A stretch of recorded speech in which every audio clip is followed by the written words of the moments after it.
Setiap orang pasti punya masalah. Entah itu berkonflik dengan orang lain, terkendala dengan keadaan di luar dirinya, bermasalah dengan dirinya sendiri, atau bahkan ketiganya terjadi secara sekaligus. Setuju atau tidak, suka atau tidak, like or dislike, sabar adalah kunci utama dalam menyelesaikan segala permasalahan. Kalau di Quran itu disebutkan innallaha ma'as sabirin. Allah tuh hanya mau membersamai orang-orang yang sabar. Jadi orang yang tidak mau sabar itu sama dengan tidak mau dibersamai sama Allah. Orang yang nggak mau sabar itu sama halnya ngusir Gusti Allah. Dan itu faktanya sekarang. Kita bisa sama-sama melihat, kita bisa sama-sama merasakan umat Islam ini makin banyak yang nggak sabaran. Nah itu berarti kita umat Islam ini masih banyak yang gagal dalam mengatasi permasalahan dalam hidupnya. Kita ini ngaku wong Islam, ngaku hamba Gusti Allah, tapi ketika ada masalah tidak mau dibersamai sama Allah. Pas ada masalah malah ngusir Gusti Allah. Nah inilah ya jadi problem kroniknya umat Islam saat ini. Lanjut piye? Lantas gimana caranya bersabar? Jadi sebelum kita bahas tentang detailnya tahapan atau langkah-langkah bersabar ini, coba kita uraikan dulu gimana pola kebanyakan kita dalam menghadapi permasalahan yang sedang terjadi. Yang pertama, saat kita ini berkonflik dengan orang lain ya. Jadi aku konflik karo deknen dia gitu. Saya punya sisi benar, saya punya juga sisi yang salah. Dan dia lawan konflik kita juga sama. Cuma yang terjadi kalau kita ini sedang ribut atau berkonflik dengan orang lain, aku itu akan melihat sisi benarku dan melihat kesalahan atau keburukan dari dia. Begitu pula sebaliknya, dia atau lawan konflik kita itu akan membenarkan ngapik-apik awake dhewe dan melihat menyalah-nyalahkan bahkan tajasus cari-cari kesalahan pada diriku kan. Nah, ini pola umumnya begitu. Atau saat kita ini bermasalah dengan keadaan di luar diri, misalnya apa? Saya ada janjian mau apa? Jagong manten misalnya, sudah jajan rapi gitu, tiba-tiba di luar hujan. Seringkali kita ini nggak terima kan gitu. Tanpa kita sadari kita ini mencela hujan. Asu malah hujan misalnya gitu. Ini kan sering terjadi kan gitu. Kita dongkol gitu, minimal dongkol saat hujan. Jadi yang terjadi sebenarnya apa? Bahwa kita melihat keburukan dari hujan yang mengganggu sisi baik atau sisi kepentinganku gitu. Jadi hujan itu kita anggap sebagai keburukan karena menghalangi kepentinganku, kepentingan saya yang kita anggap baik. Jadi melihat keburukan pada keadaan dan menekankan kepentingan diri. Nah ini ada juga yang lebih dalam lagi gitu. Saat kita ini bermasalah dengan diri kita sendiri gitu.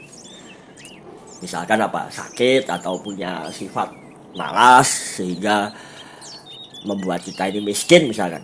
Itu sih, sakit, miskin, bodoh kan itu. Jadi ini sama, kita melihat keadaan diri kita yang miskin tadi atau sakit tadi sebagai sebuah kejelekan, sebagai sebuah keburukan. Dan kita melihat sisi ideal yang ingin kita raih gitu. Sebetulnya aku sedang aktivitas. Seharusnya saya ini bisa bekerja mencari nafkah, biar jadi wong sugih gitu. Jadi melihat keburukan pada kondisi yang sedang kita alami dan melihat kebaikan atau keunggulan dari idealisme kita. Nah ini kalau kita biarkan, kita terus-teruskan, ya yang repot kita sendiri gitu. Ya tadi, kita susah untuk sabar. Kita ini sama halnya mengusir Allah. Nah, maka bisa dikatakan pola umum itu tadi adalah pola jahiliyah. Ya jahiliyah itu ya seperti itu. Loh, kenapa? Karena melupakan Allah. Gusti Allah ini kok orang digagas. Dalam surah Al-Hasyr, surah ke-59 ayat 19 itu disebutkan, dan janganlah kamu seperti orang-orang yang lupa kepada Allah, sehingga Allah menjadikan mereka lupa akan diri mereka sendiri. Mereka itulah orang-orang yang fasik. Jadi ketika ada masalah kok lali orang gagas Gusti Allah, lah itu bahaya. Bahayanya apa? Bahayanya Allah akan menjadikan lupa atas diri kita sendiri. Nah, ciri khas orang yang lupa itu pasti bingung. Misal, sampeyan lupa naruh kunci di mana, mesti bingung. Sampeyan lupa naruh handphone di mana, mesti lah bingung. Nah, apalagi ini dibikin lupa sama Allah tentang siapa diri kita, lah ya bingung kan itu. Makanya banyak orang bingung sekarang ini. Bingung ya, wong sedo aneh-aneh uripe do buru seneng golek duit tok kan itu, bersenang-senang ngejar kekuasaan, pengen populer, pengen terkenal, pengen viral, tak jane wong bingung. Bingung uripe ning donya iki meh ngopo kan. Ya sekarang kan tadi nek ana masalah ngalahke Gusti Allah gitu. Jadi akhir kalimat tadi disebutkan ulaika humul fasiqun. Ini sih ketika Gusti Allah lho, sangat kula lho. Itulah orang-orang yang fasik gitu. Jadi ini kita coba keberanian diri kita untuk mengkritik diri kita sendiri. Karena seringkali kita ini apa ya, kita ini berani mengkritik orang lain tapi terlalu bodoh, terlalu goblok untuk mengkoreksi diri kita sendiri. Jadi ya kita ini dibiarkan oleh Allah dalam kegoblokan, dalam kefasikan ini. Nah,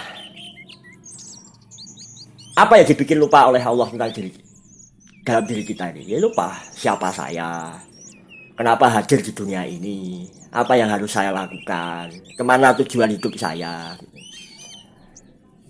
Nah ini kalau tidak kita pegang ya wajar kalau kita itu punya masalah kok. Rambung-rambung masalah ini.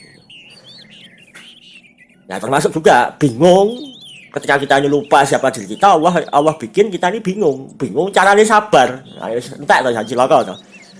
Wis ana masalah nglalekke Gusti Allah, ora gagas Gusti Allah, malah ngusir Gusti Allah, ora butuh Gusti Allah. Gawe lali caranya sabar. Nah, maka kalau kita ini tidak ingin berlarut-larut dalam masalah diri, ya ini sudah seharusnya kita taubati. Lajeng kedah pripun? Harus bagaimana? Ya, yang harus kita lakukan adalah merubah pola pikir jahiliyah kita. Tadi ada masalah, orang gagas Gusti Allah, melupakan Allah, kita ganti jadi mindset robani. Apa itu pola pikir robani? Niku wonten surah Ali Imran, surah kaping 3 ayat 79. Ayat 79.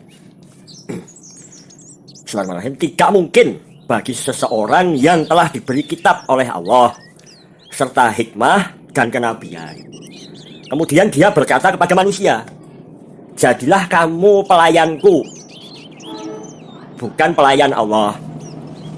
Tetapi dia berkata, jadilah kamu pengabdi-pengabdi Allah atau robani, karena kamu mengajarkan kitab dan karena kamu mempelajari. Nah, ini sebelum kita bahas tentang robaninya, kita bahas dulu tentang para nabi ini. Jadi ini selevel nabi, sekelas nabi ya, itu dikatakan oleh Allah tidak mungkin mengajarkan pada manusia, menyuruh manusia gitu. Kuno ibadali, jadilah orang-orang yang beribadah kepadaku. Nah, di terjemahan seringkali dikatakan penyembahku gitu. Itu betul, jadi penyembah itu betul. Tapi nek zaman saiki apa ya, nek mau nyembah menungso, paling orang Korea Utara kan, Indonesia sana. Tapi kalau kita artikan ibadah itu pada salah satu arti yang tajam, itu melayani, ya ini baru kelihatan. Jadi sekelas nabi aja tidak mungkin menyuruh manusia untuk menjadi pelayan atas dirinya. Dalam artian gini, para nabi itu tidak pernah ngongkon manusia untuk melayani kepentingan dirinya. Karena para nabi ini kepentingannya adalah kepentingannya Allah. Menyampaikan kepentingan dari Allah. Baru itu ditaati. Ini kita bisa lihat dalam kisah yang masyhur Rasulullah Muhammad SAW ketika perang Badar ya, sampai di lembah Badar itu berhenti di suatu tempat gitu. Kemudian memerintahkan pasukannya untuk siap-siap gitu. Kemudian ada sahabat tanya, ya Rasulullah gitu, Anda berhenti di tempat ini itu kewahyan, wahyu dari Allah, atau inisiatif istihad pribadi Anda gitu. Kanjeng Nabi menjawab, ini adalah strategiku sendiri, bukan sebuah wahyu. Nah baru sahabat usul gitu. Ya Rasulullah, ngapunten, napa mboten langkung saya pindah ke mriku mawon gitu. Kita ngecamp di dekat mata air. Karena kita nanti bisa membendung mata air yang ada di Badar, sehingga pihak musuh, pihak Quraisy nanti kesulitan cari air. Rasulullah setuju. Nah ini yang bisa kita lihat bahwa selevel Nabi saja, selevel Nabi yang sudah dikaruniai oleh Allah, diberi kitab, diberi hikmah, diberi kenabian, itu tidak pernah nyuruh orang untuk melayani kepentingan pribadinya. Nah ini kita bisa lihat, salah satu rusaknya, ngawurnya budaya dalam umat Islam ini seringkali kalau kita ini sudah jadi tokoh, jadi kiai, jadi ustadz, jadi habaib, atau siapapun lah yang jadi tokoh agama, seringkali mencampur adukkan dengan kepentingan pribadinya. Ya betul, ada adab terhadap ulama, iya, tapi jangan dimanfaatkan dong. Ini seringkali ngaconya di sini. Selevel Nabi aja, mimpin perang. Ini bukan masalah tugas panganan atau ngongkon santri ini untuk ini, bukan. Ini mimpin perang gitu. Mimpin perang aja ketika ini istihad pribadi, ada sahabat mengusulkan lebih baik, dibenarkan, diikuti. Nah ini sekarang rusak-rusakan. Ya pesantren, santri ini malah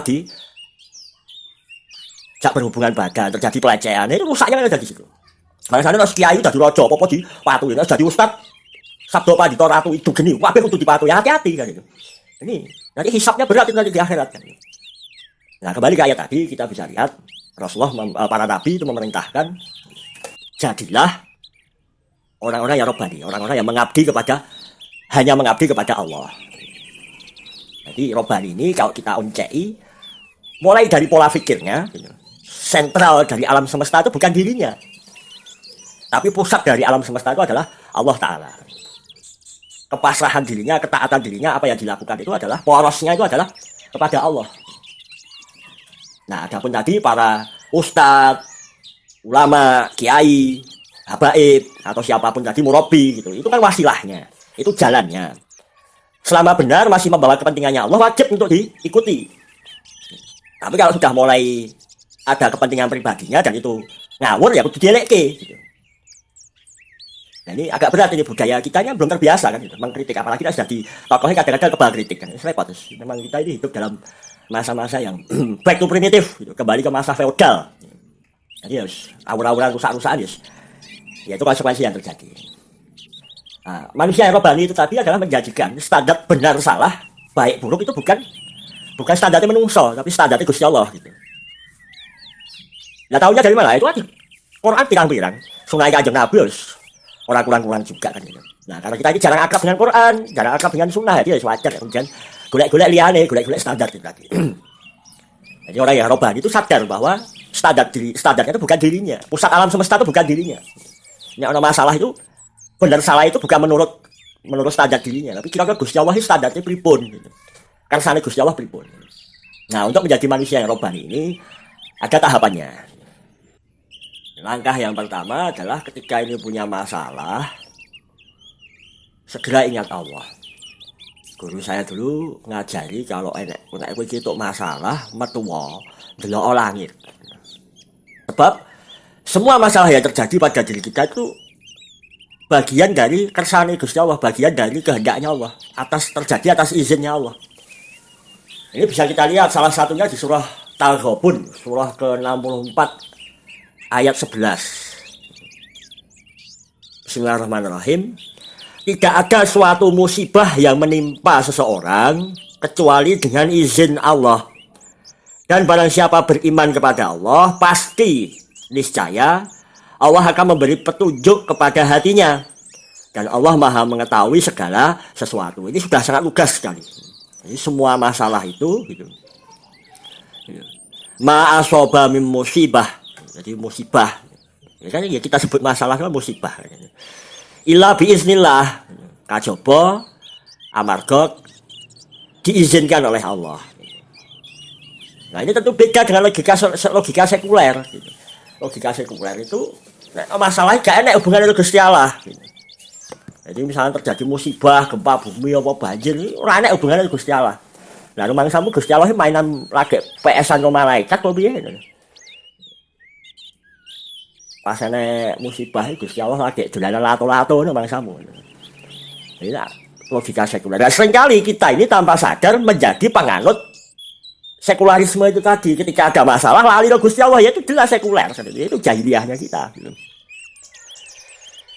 Nah, nanti dalam hadis disebutkan gitu bahwa sebelum Allah menciptakan dunia ini, gitu, semuanya itu semua yang terjadi, skenario yang terjadi di alam semesta ini sudah dicatat di Lauhul Mahfuz 50.000 tahun sebelum dunia ini diciptakan. Ya karena kita tidak akrab dengan hal-hal seperti ini ya wajar gitu, nek ngelalaikan Gusti Allah. Ini masalah itu jadi berat karena yang pertama kita tidak kenal Gusti Allah gitu. Jadi bahkan kita ini merasa setara sama Gusti Allah. Gusti Allah ngopo kalau dadak masalah barang kan gitu. Padahal Gusti Allah padahal kancane wae gitu. Kemudian yang kedua, masalah jadi berat itu karena ego kita atau hawa nafsu kita ini yang ngeyel. Mintanya itu dituruti, minta itu dilayani, minta diibadahi. Nah ini karakter-karakter bocah itu kan masih kuat dalam diri kita kan. Ya itu masalahnya jadi abot itu. Jadi ada kelongsongnya tok, fisiknya tok, jasadnya tok gede tua tapi software mentalnya cek kaya bocah, cek kaya cah cilik. Nek dikarep kudu keturutan. Nek keturutan ngamuk, tantrum. Ya itulah kita, umat Islam saat ini. Rasah nyalah wong liya, duting awake dhewe ae. Nah, maka sudah saatnya kita ini menurunkan ego. Kita ini tunduk. Tunduk itu bahasa Arabnya taslim. Pas sholat Jumat itu nih. Khatib-khatib itu selalu mengingatkan. Ya ayyuhalladzina amanu taqullaha haqqa tuqatih wa la tamutunna illa wa antum muslimun. Hei wong kang iman, tegakkanlah perintah Allah, tinggalkanlah larangan Allah kanthi sak temene takwa, sak temene nindakake perintah, nindakake larangan. Lan ojo pisan-pisan mati. Ojo mati sih, gak itu mati. Kajaba dadi wong kang muslimun, wong yang tunduk. Jadi orang beragama itu Islam, KTP-nya Islam. Sebab apa? Kita mati tidak bawa KTP. Gitu. Kita mati itu bawanya amal. Amalnya amal apa? Amal tunduk apa amal ngeyel? Nah, ini kan kelihatan kan. Gitu. Maka kita tidak boleh mati. Kecuali sebagai seorang yang tunduk. Orang yang tunduk egonya. Kita tundukkan keinginan-keinginannya. Bahwa aku ini hamba. Allah itu dorone, tuannya.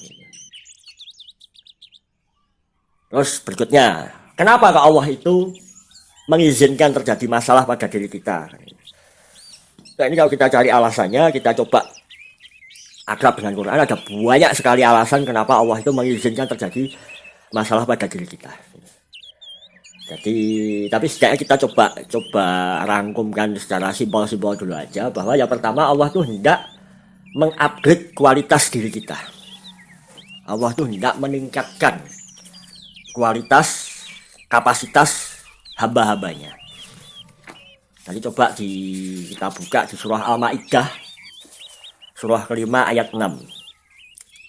Ini ayat ini tentang toharoh, tentang bersuci.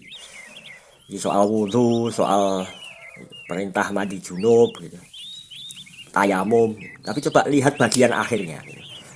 Di penghujung kalimatnya itu disebutkan bahwa syariatnya Allah, perintah-perintahnya Allah, aturannya Allah itu bukan untuk menyulitkan manusia. Nah, kita tarik lebih dalam lagi bahwa kehendaknya Allah, udrah irodahnya Allah itu termasuk mengizinkan terjadi masalah itu Allah tidak iseng. Allah itu tidak gaek-gaek ke awake dhewe. Allah itu tidak hendak menyulitkan kita, tapi Allah itu hendak membersihkan diri kita dan menyempurnakan nikmatnya bagi kita agar kita ini bersyukur. Ya apik to, no masalah ya jane Gusti Allah Maha Rahman Rahim itu geblek ya awake dhewe ini karena ora tau gagas Gusti Allah, ono dianggap elek. Tapi coba kalau kita dirubah mindset kita, maka insyaallah kita ini bisa melihat kasih sayangnya Allah atas diri kita.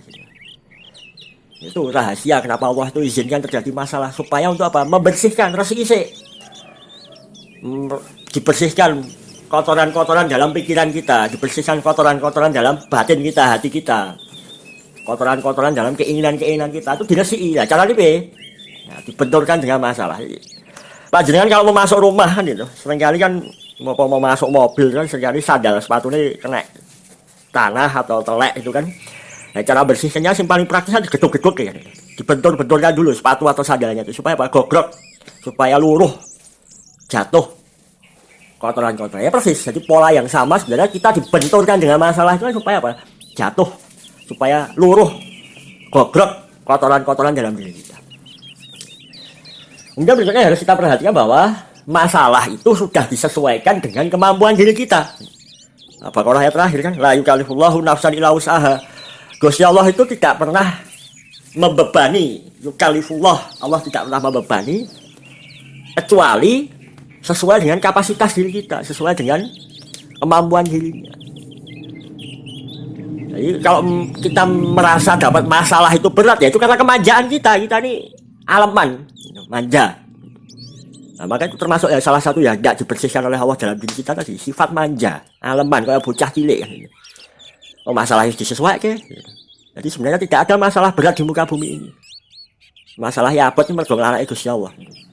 Atau ada misalkan orang mengatakan gini, wis entek sabarku gitu. Wis tak sabar-sabarke gitu. Kemudian meledak kan. Ini termasuk orang yang jahil, gak roh gitu. Jadi kalau kita menganggap masalah itu berat, kita tidak terima dengan permasalahan, Allah hadirkan masalah, itu sama halnya kita ini menganggap Gusti Allah gak becus ngurusi hambanya. Gusti Allah tidak becus dalam menakar permasalahan untuk hamba-hambanya. Nah ini kan na'udzubillah min dzalik. Ini ternyata ketololan kita selama ini sampai sekurang ajar itu kan kepada Allah kan itu. Nah inilah yang harus kita istighfari. Jadi kalau kita tadi mendongakkan kepala melihat langit untuk mempertanyakan Allah kenapa sih memberikan masalah untuk saya, ternyata baik semua. Jadi kalau dalam hadis disebutkan Allah itu kalau tidak menyayangi hambanya, maka Allah akan berikan ujian dalam hidup hamba tersebut. Para nabi adalah yang paling berat ujiannya. Jadi kalau ada yang bilang, ya nabi ya dibimbing sama Allah, jangan gitu cara berpikirnya, dibalik. Wong nabi yang ujian hidupnya paling ekstrim di muka bumi aja bisa lulus, apalagi kita ini yang masalah hidupnya tidak ada sehelai bulu keleknya nabi kok wis sambat kan. Jadi wong Islam ngikuti kanjeng nabi ini ono masalah malah sambat karena nabi tidak pernah mensunahkan sambat kan. Ini yang harus kita rubah. Kalau memang ingin mengaku menjadi umat Islam, pengikuti kanjeng Nabi, menepati konsekuen dengan sholawat-sholawat yang sudah kita berikan pada kanjeng Nabi, kita ingin mendapatkan syafaatnya dari kanjeng Nabi, ya ayo gitu. Ya ada masalah, aja ampun sambat. Gitu. Karena Nabi tidak pernah mensunahkan sambat. Nah tahap yang kedua, kita mencoba melihat kesalahan diri kita, keburukan diri kita, yang menyebabkan, yang menjadi asbab masalah itu Allah izinkan terjadi pada saya. Nah ini harus seimbang. Sebab kalau berhenti pada tahap yang pertama tadi, oh semua datang dari Allah, semua itu baik, ya kita nanti jatuhnya jabariyah, tidak akan ada perbaikan. Kita jadi orang yang apatis, kabeh diatur Gusti Allah kok, dan semua kehendaknya pasti baik. Cuma masalah sih jano apa, wes meneng gitu aja. Nah ini yang kita nggak boleh seperti itu, harus dilanjutkan tahap yang kedua. Apa itu? Muhasabah. Jadi harus ada keseimbangan. Sebab salah satu prinsip takwa itu adalah adil. Di Al-Maidah sebutkan Bismillahirrahmanirrahim, i'dilu wa aqrabu littaqwa. Berbuat adil lah. Karena berbuat keadilan itu, adil itu lebih dekat kepada takwa. Nah, coba ketika ada masalah ini, jangan ngopo toh kok Allah mengizinkan terjadi permasalahan atas diri saya. Kekeliruanku apa? Salahku apa? Jadi alih-alih kalau yang di pola jahiliyah itu kita melihat sisi benar kita, sisi baik kita melihat keburukan orang lain, keburukan keadaan, keburukan atas masalah, ini kita balik. Salahku apa? Dosaku apa? Keliruku apa? Cari terus. Harus ada proses pencarian. Apa yang sedang aku layani? Melayani obsesi, melayani kemanjaan, melayani kemarahan. Nah inilah kalau ketemu istighfar, begitu seterusnya. Nah nanti akan terbentuk watak-watak yang mawas diri. Jadi kalau dalam filosofi Jawa itu kan ada eling lan waspada. Gambarnya Semar kan itu. Eling tadi tahap yang pertama. Eling itu mengingat, zikrullah. Waspada mewaspadai diri kita, mewaspadai hawa nafsu. Muhasabah, ketemu, taubat, perbaikan diri. Nah ini kalau sudah kita biasakan, ya insya Allah kita akan menjadi manusia yang bisa mengambil keuntungan atas masalah yang sedang terjadi. Lajeng langkah yang ketiga, saat kita ini melihat saat ada masalah, kita ada sisi benar atau sisi baik. Maka yang harus kita doktrinkan dalam diri bahwa sisi benar atau sisi baik itu datangnya dari Allah. Itu nikmat dari Allah. Jadi jangan sampai kita ini merasa unggul saat kita ini melihat kita ini benar. Saya konflik sama istri misalkan. Seringkali kan nalurinya kan bener aku, sing salah kowe. Aku. Ini yang harus kita rubah apa? Bahwa sisi benar saya ini pun karunia dari Allah, sisi baik saya ini karunia dari Allah. Jadi tidak pantas kita ini mengunggul-unggulkan diri. Bahaya orang yang merasa mengunggul itu kepleset yang paling awal tadi merasa paling unggul. Iblis kan dikutuk oleh Allah, dilaknati oleh Allah kan merasa unggul. Ana khairum minhu, aku luwih apik timbang cek den. Nah ini yang seringkali kita plagiasi, kita tiru. Kita copy paste wataknya iblis ini, merasa benar, merasa baik. Nah, ini salah satunya ini hati-hati yang punya anak kecil. Watak-watak ini seringkali karena waktu punya bayi ini salah ngutang. Ketika ngutang bahasa Indonesia ini apa ya? Jadi waktu ngayun-ngayun bayi kan seringkali kan kita menyanyikan, memuji bayi ya gitu. Ganteng dewe, pintar dewe. Lah rumangsane nek ganteng dewe liyane ketek kabeh apa piye? Pintar dewe lah. Apa rumangsane goblok kabeh apa piye? Ini hati-hati kalau punya anak bayi ngutang sing bener. Soleh bah. Ini cukup gitu. Solihah ibu, solihah umi, itu sudah cukup gitu. Solihai boe, gitu. Sudah cukup. Jadi tidak perlu mendoktrin anak itu merasa paling unggul gitu. Bahaya gitu. Nah berikutnya tahap yang keempat, kalau kita ini benar, kita ini punya sisi baik gitu, maka orang lain itu pun juga diberi karunia Allah sisi benar dan sisi baik gitu. Jangan merasa kita tok yang mendapatkan karunia kebaikan.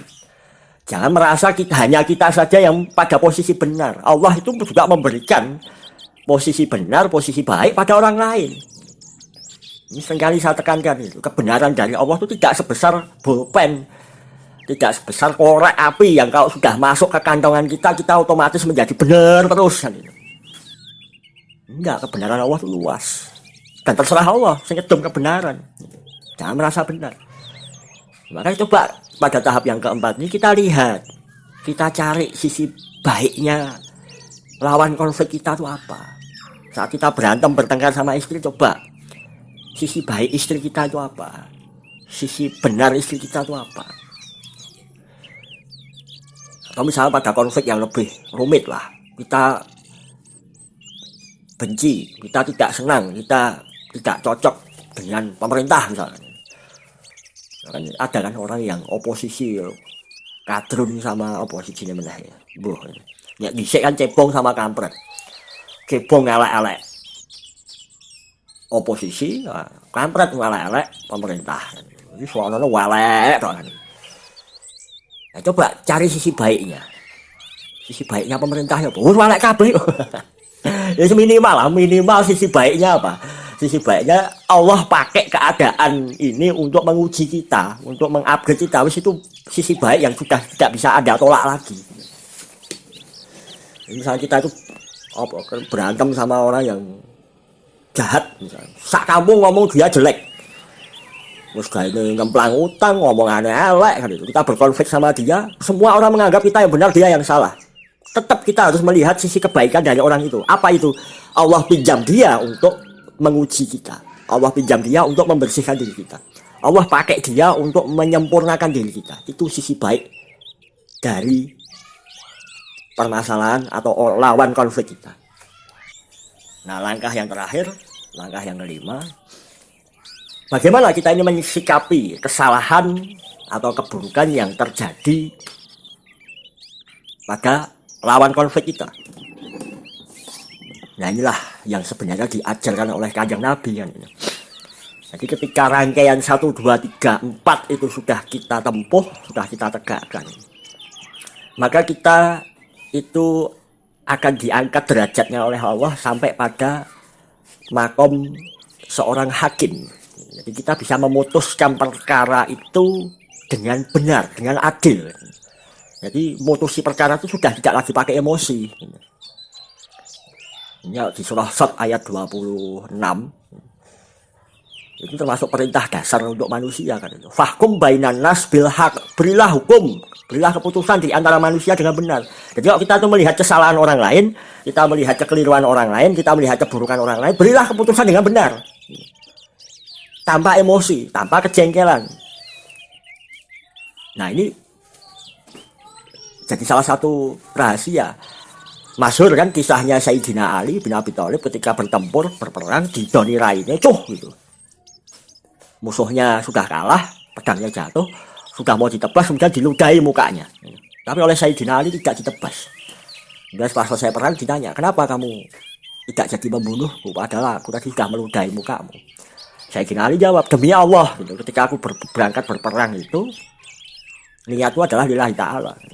Tapi ketika engkau meludahi aku, terbersit emosi dalam diriku, maka aku tidak mau merusak niatku. Nah, makanya kalau kita ini sudah melatih diri 1, 2, 3, 4, 5 itu tadi, itu panjenengan insya Allah levelnya sudah level wali. Nggak pernah kepingin toh, jadi wali di Gusti Allah. Nah, inilah saatnya kita praktek. Gitu. Nanti prakteknya ada yang butuh bertahun-tahun. Kalau Kiambak mempraktekkan ini, belajar ini sejak tahun berapa ya, itu sudah kurang lebih 13 tahun, masih jumpalitan, kadang masih emosi kan. Nah, bukan tidak mungkin nanti panjenengan setelah mendengar video ini diizinkan oleh Allah prakteknya sesasi, rong sasi, telung sasi, terus lanyah sudah pinter, panjenengan sudah menjadi levelnya waliullah, walinya Allah, sangat mungkin sekali. Mau terserah Gusti Allah, semua itu kan atas rahman rahimnya Allah, bukan karena pinternya, bukan karena gantengnya, bukan karena sugihnya, bukan karena anak buahnya, kiai, santri oke, ustadz murid oke, enggak. Tapi suka-suka Gusti Allah memilih hamba-hambanya. Maka mudah-mudahan Allah izinkan kita termasuk orang yang dipilih jadi mendapat petunjuk dari Allah dan sampai pada makom aulia. Allahumma amin.